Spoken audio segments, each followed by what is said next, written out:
This is what it is, okay? I said empty your mind.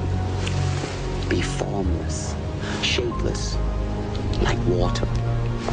Now you put water into a cup, it becomes the cup. You put water into a bottle, it becomes the bottle. You put it in a teapot, it becomes the teapot. Now water can flow,